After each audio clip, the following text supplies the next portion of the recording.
കുട്ടികൾ മാത്രം ജീവിച്ചിരിക്കുന്ന ഒരു ഗ്രാമത്തിന്റെ കഥ പറഞ്ഞുകൊണ്ട് 1977 സ്റ്റീഫൻ കിങ് എഴുതിയ ഒരു ചെറുകഥയുണ്ട്. ആ കഥയിൽ നിന്നും പ്രചോദനം കൊണ്ട് 1984 മുതൽ 2020 വരെ 11 സിനിമകളാണുണ്ടായത്. കഥയുടെ പേര് ചിൽഡ്രൻ ഓഫ് ദ കോൺ. അവയിൽ ഏറ്റവും മികച്ചതായ 1984 റിലീസ് ചെയ്ത സിനിമയുടെ മുഴുവൻ കഥയും കഥയിൽ ഒളിഞ്ഞിരിക്കുന്ന കാര്യങ്ങളുമാണ് ഈ എപ്പിസോഡിലൂടെ സംസാരിക്കുന്നത്.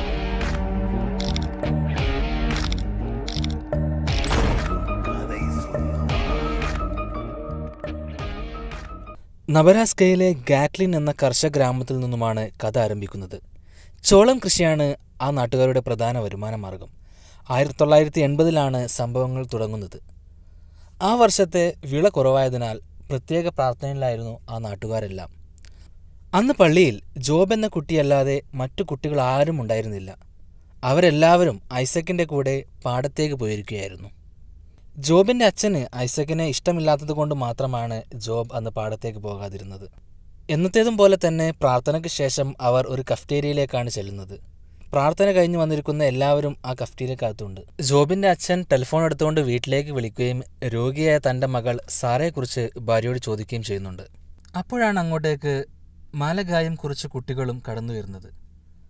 കഫ്റ്റീരിയക്ക് പുറത്തു നിൽക്കുന്ന ഐസക് എന്നൊരു കുട്ടി എന്തോ ഒരു കാര്യം തുടങ്ങാൻ വേണ്ടി അവരോട് ആംഗ്യം കാണിക്കുന്നു. അവിടെ വന്നിരിക്കുന്നവർ കഴിച്ചിരിക്കുന്ന കോഫിയിൽ കുട്ടികൾ വിഷം കലർത്തിയിരുന്നു. അത് കഴിച്ചവർ പിടഞ്ഞു വീഴാൻ തുടങ്ങി. കുട്ടികൾ അരിവാളും മറ്റായുധങ്ങളും ഉപയോഗിച്ച് അവിടെയുള്ള മുതിർന്നവരെല്ലാവരെയും ക്രൂരമായി കൊന്നൊടുക്കാൻ തുടങ്ങി.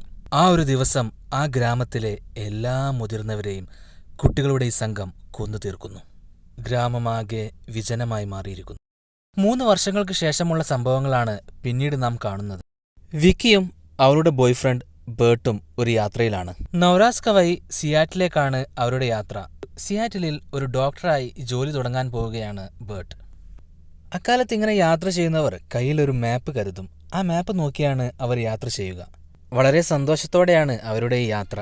അവർ അങ്ങനെ ഗാറ്റ്ലിൻ്റെ അടുത്തെത്തുമ്പോഴാണ് ഒരു സംഭവം ഉണ്ടാകുന്നത്. ഗാറ്റ്ലിനിലെ കുട്ടികളുടെ സംഘത്തിൽ നിന്നും ഓടി രക്ഷപ്പെടുകയായിരുന്ന ജോസഫ് എന്നൊരു പയ്യനെ കാണിക്കുന്നു. ഒരാൾപ്പൊക്കത്തിൽ വളർന്നു നിൽക്കുന്ന ചോളം ചെടികൾക്കിടയിലൂടെയാണ് ജോസഫ് ഓടി രക്ഷപ്പെടുന്നത്. ജോസഫിനെ ആരോ ഒരാൾ പിന്തുടരുന്നുമുണ്ട്.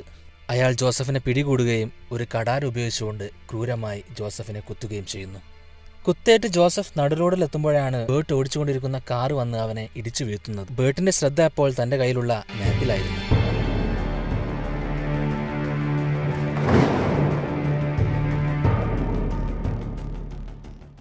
പുറത്തിറങ്ങി നോക്കുമ്പോൾ ജോസഫിന്റെ ശരീരത്തിൽ കത്തികൊണ്ടുള്ള മുറിവുകൾ അവർ കാണുന്നുണ്ട്.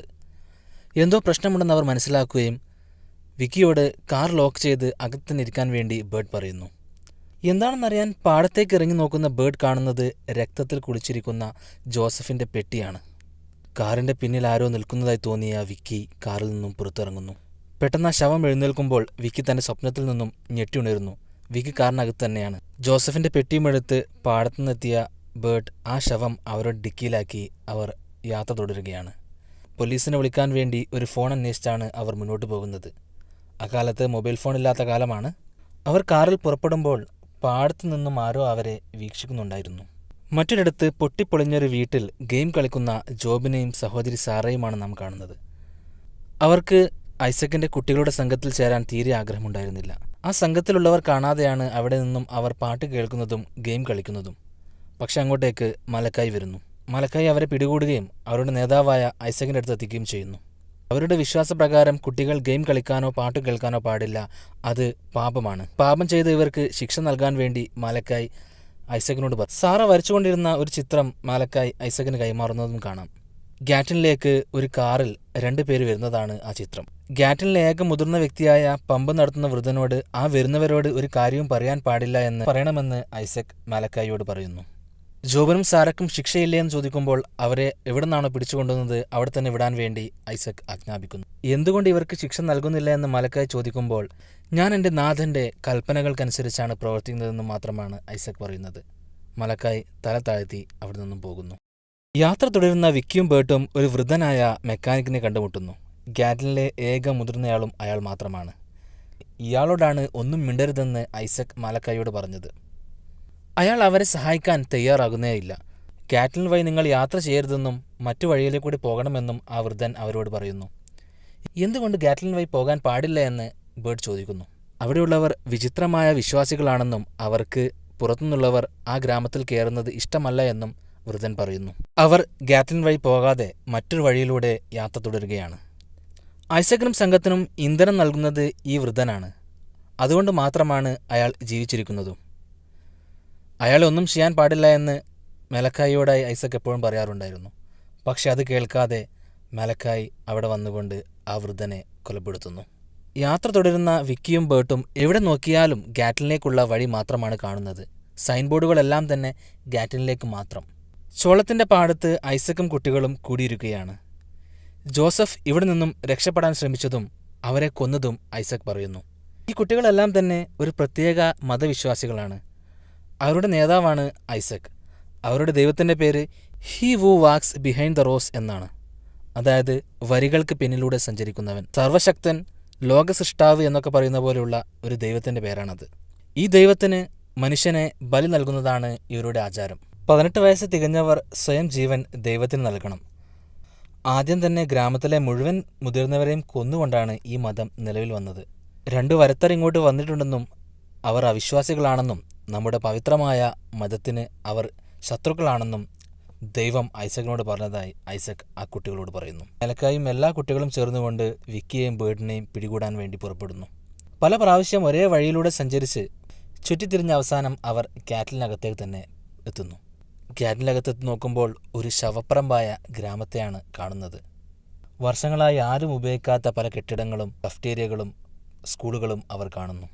ഒരുപാട് നേരം ആ വഴിയിൽ അവർ ചുറ്റിത്തിരിയുന്നു. അവസാനം അവർ ഒരു വീടിനകത്ത് സാറയെ കണ്ടുമുട്ടുന്നു. സാറ എന്നത് ജോബിൻ്റെ സഹോദരിയാണ്. സാറയ്ക്കൊരു പ്രത്യേക കഴിവുണ്ട്. അവൾക്ക് ഫ്യൂച്ചർ മനസ്സിലാക്കാനും അത് ചിത്രമായി വരക്കാനും സാധിക്കും. അവിടെയുള്ള എല്ലാവരെയും കുട്ടികൾ കൊല്ലുന്ന കാര്യം ആദ്യം അവൾ വരച്ചത് കാണിക്കുന്നുണ്ട്. ഈ ചിത്രങ്ങൾ വെച്ചുകൊണ്ടാണ് ഇനി എന്താണ് സംഭവിക്കാൻ പോകുന്നതെന്ന് ഐസക് മനസ്സിലാക്കുന്നതും അതുകൊണ്ട് തന്നെയാണ് ഐസക് അവരെ ഒന്നും ചെയ്യാതിരിക്കുന്നതും. എന്താണ് ഇവിടെ സംഭവിച്ചതെന്ന് അവർ എത്ര ചോദിച്ചിട്ടും സാറ ഒന്നും പറയുന്നില്ല. വിക്കി സാറയോടൊപ്പം നിൽക്കുകയും ബേർഡ് മറ്റു സ്ഥലങ്ങൾ വേറെ ആരെങ്കിലും ഉണ്ടോ എന്ന് അന്വേഷിക്കാൻ വേണ്ടി പുറത്തേക്ക് പോവുകയും ചെയ്യുന്നു. ആ സമയത്ത് കുട്ടികളുടെ സംഘം വന്നുകൊണ്ട് സാറയുടെ വീട്ടിൽ വെച്ച് വിക്കിയെ പിടികൂടുന്നു. അവളെ പാടത്ത് കൊണ്ടുപോയി ബലി നൽകാൻ അവർ തീരുമാനിക്കുന്നു. ബേർഡ് ടൗണിലെ പള്ളിയിലാണ് എത്തിച്ചേരുന്നത്. അവിടെ അയാൾ ഒരു വിചിത്രമായ കാഴ്ച കാണുന്നു.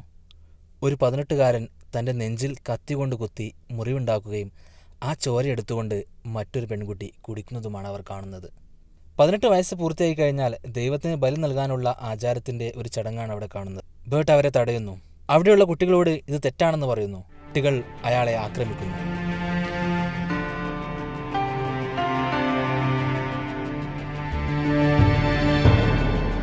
ജോബ് വന്നുകൊണ്ട് ആ കുട്ടികളിൽ നിന്നും ബേർട്ടിനെ രക്ഷിക്കുന്നു.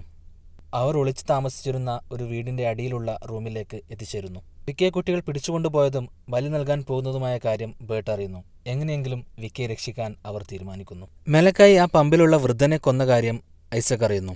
അവർക്ക് ഇന്ധനം ലഭിക്കാനുള്ള ഏക വഴിയാണ് ആ വൃദ്ധൻ. ആ ഇന്ധനം ഉപയോഗിച്ച് പാടത്ത് വെള്ളം പമ്പ് ചെയ്തുകൊണ്ടാണ് അവർ കൃഷി നടത്തുന്നത്. അയാളെ കൊന്നത് വഴി നീ ചെയ്തത് ദൈവനിന്ദയാണെന്ന് മലക്കായിയോടായി ഐസക് പറയുന്നു. അവർ രണ്ടുപേരും തർക്കിക്കുന്നു. ഐസക്കിന്റെ അടിമയായി ജീവിക്കാൻ മലക്കായിക്ക് തീരെ താല്പര്യമുണ്ടായിരുന്നു. മലക്കായി ഐസക്കിനെ കീഴ്പ്പെടുത്തുകയും ആ സംഘത്തിന്റെ നേതൃത്വം ഏറ്റെടുക്കുകയും ചെയ്യുന്നു. കുട്ടികളെല്ലാം തന്നെ മലക്കായോടൊപ്പം ചേരുന്നു. വിക്കിക്ക് പകരം അവർ ഐസക്കിനെയാണ് ബലി നൽകാൻ പോകുന്നതെന്ന് പറയുന്നു. എന്നെ ബലി നൽകിയാൽ ദൈവം നിങ്ങളോട് കോപിക്കുമെന്നും നിങ്ങളെ ശിക്ഷിക്കുമെന്നും ഐസക് വിളിച്ചു പറയുന്നുണ്ട്. അവർ കുരിശുപോലൊന്നുണ്ടാക്കി അതിൽ ഐസക്കിനെ കെട്ടിവെക്കുകയും ഒരു പ്രകാശം വന്നുകൊണ്ട് ഐസക്കിനെ മൂടുകയും ചെയ്യുന്നു. ഈ തക്ക സമയം നോക്കി ബേർട്ട് വന്നുകൊണ്ട് വിക്കിയെ രക്ഷിക്കുന്നു. ബേർട്ട് അവിടെ വെച്ചുകൊണ്ട് മലക്കായിയെ കീഴ്പ്പെടുത്തുന്നു. അവർ ചെയ്യുന്ന കാര്യങ്ങളെല്ലാം തെറ്റാണെന്ന് ബേർട്ട് ആ കുട്ടികളെ പറഞ്ഞ് ബോധ്യപ്പെടുത്തുന്നു. മതമെന്നാൽ ക്രൂരതയല്ല എന്നും സ്നേഹവും സാഹോദര്യവും മാത്രമാണ് മതത്തിലുണ്ടാവുകയെന്നും കുട്ടികളെ ബേർട്ട് പറഞ്ഞ് ബോധ്യപ്പെടുത്തുന്നു. അങ്ങനെ മലക്കായിയെ നിരാകരിച്ചുകൊണ്ട് കുട്ടികൾ ബേർട്ടിൻ്റെ കൂടെ കൂടുന്നു. അപ്പോഴാണ് ഐസക് അങ്ങോട്ട് കടന്നു വരുന്നത്. ഐസക് മരിച്ചിട്ടുണ്ടായിരുന്നില്ല. ഐസക് മലക്കായിയെ പിടികൂടുകയും മലക്കായുടെ കഴുത്ത് ഞെരിച്ചുകൊണ്ട് കൊലപ്പെടുത്തുകയും ചെയ്യുന്നു. നിങ്ങളുടെ സമൂഹത്തിന് ദൈവശിക്ഷ ഇറങ്ങുമെന്ന് ഐസക് പറയുന്നു. ആ സ്ഥലത്ത് മുഴുവൻ ശക്തമായ കൊടുങ്കാറ്റടിക്കാൻ തുടങ്ങി. ഈ കാറ്റ് നിങ്ങളുടെ മേലുള്ള ദൈവശിക്ഷയാണെന്നാണ് ഐസക് പറയുന്നത്. അവരുടെ ദൈവം എന്ന് പറയുന്നത് ആ ചോളപ്പാടത്തുള്ള ഒരു പിശാചാണ്. അതിനെ ഇല്ലാതാക്കാൻ എന്താണ് വഴിയെന്ന് അവർ അന്വേഷിക്കുന്നു. പിശാച് ഇല്ലാതായാൽ മാത്രമേ ഈ കൊടുങ്കാറ്റ് ശമിക്കുകയുള്ളെന്നും അവർക്ക് രക്ഷയുള്ളെന്നും അവർ മനസ്സിലാക്കുന്നു. ആ പിശാചിന്റെ ശക്തി ഈ ചോളപ്പാടങ്ങളാണ്. ഈ ചോളച്ചെടികൾ ഇല്ലാതായാൽ മാത്രമേ ആ പിശാച് ഇല്ലാതാകൂ. അതിനുവേണ്ടി അവർ ഒരു സൂത്രം കണ്ടെത്തുന്നു.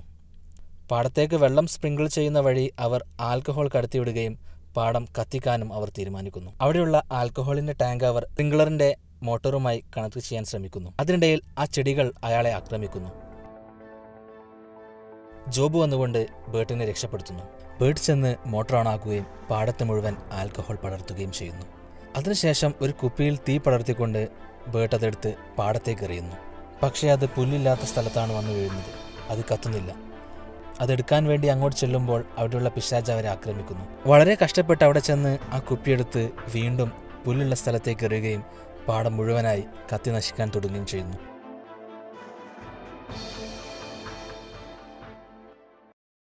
പാടത്തോടൊപ്പം തന്നെ ഐസക്കും വെന്തുമരിക്കുന്നു. പാടം പൂർണ്ണമായും കത്തി നശിക്കുന്നു. മുഴുവൻ സ്ഥലവും ശാന്തമാകുന്നു. പിന്നീട് അവർ അവരുടെ കാറിനടുത്തേക്ക് പോവുകയും അവർ യാത്ര തുടരാൻ പോവുകയും ചെയ്യുന്നു. അങ്ങനെ വണ്ടിയിൽ കയറിയിരിക്കുന്ന ബേർട്ടിനെ കാറിന്റെ പിന്നിൽ ഒളിച്ചിരിക്കുകയായിരുന്ന റേച്ചൽ എന്ന ആ സംഘത്തിലൊരു കുട്ടി ആക്രമിക്കുന്നു. റേച്ചലിനെയും അവർ കീഴ്പ്പെടുത്തുകയും എല്ലാ ചിത്രം അവിടെ അവസാനിക്കുന്നു. വിചിത്രമായ ചില ആചാരങ്ങളെയാണ് മതമെന്ന പേരിൽ അവിടെ കാണിക്കുന്നതെന്നാണ് സ്റ്റീഫൻ കിങ് പറയുന്നത്. അവരുടെ ദൈവം എന്നത് he who walks behind the rows എന്ന ഒരു പിശാചാണ്. ആ പാടമാണ് പിശാചിന്റെ ശക്തിയും. അതില്ലാതായതോടെ പിശാചും ഇല്ലാതായതായി കരുതാം. കുട്ടികളുടെ മനസ്സിനെ സ്വാധീനിക്കാൻ പെട്ടെന്ന് കഴിയുമെന്ന് ഈ ചിത്രത്തിൽ നിന്നും വ്യക്തമാണ്. അതുപോലെ തന്നെ മതാചാരങ്ങൾ എന്ന പേരിൽ നടത്തുന്ന പലതും മനുഷ്യത്വരഹിതമാണ്. അതിലേറ്റവും ക്രൂരമായ ഒന്നാണ് മനുഷ്യനെ തന്നെ ദൈവത്തിന് ബലി നൽകുക എന്നത്. ഈ 2021 നമ്മുടെ നാട്ടിലും ചിലർ അത് ചെയ്തതായി കാണാം. കുട്ടികളെ നാം ചെറുപ്പത്തിൽ എന്തൊക്കെയാണോ പഠിപ്പിക്കുന്നത് അവയാണ് അവർ പിന്തുടർന്നു പോവുക. അതിലുള്ള പ്രശ്നങ്ങളെക്കുറിച്ച് ചിന്തിക്കാൻ പോലും അവർ പ്രാപ്തരാകില്ല എന്നും ഈ സിനിമയിൽ നിന്നും വ്യക്തമാണ്. മനുഷ്യത്വരഹിതമായിട്ടുള്ള ആചാരങ്ങളെ മാറ്റി നിർത്താൻ നാം തയ്യാറാവുക തന്നെ വേണം. ഈ കഥയുടെ തുടർച്ചയായി പല സിനിമകളും വന്നിട്ടുണ്ട്. അതുപോലെ തന്നെ ഈ സിനിമയെ തന്നെ വീണ്ടും റീബൂട്ട് ചെയ്തിട്ടുണ്ട്. ചിത്രം നിങ്ങൾക്ക് ഫ്രീ ആയി യൂട്യൂബിൽ കാണാവുന്നതാണ്. മറ്റൊരു സിനിമാ കഥയുമായി വീണ്ടും വരാം. പീസ്.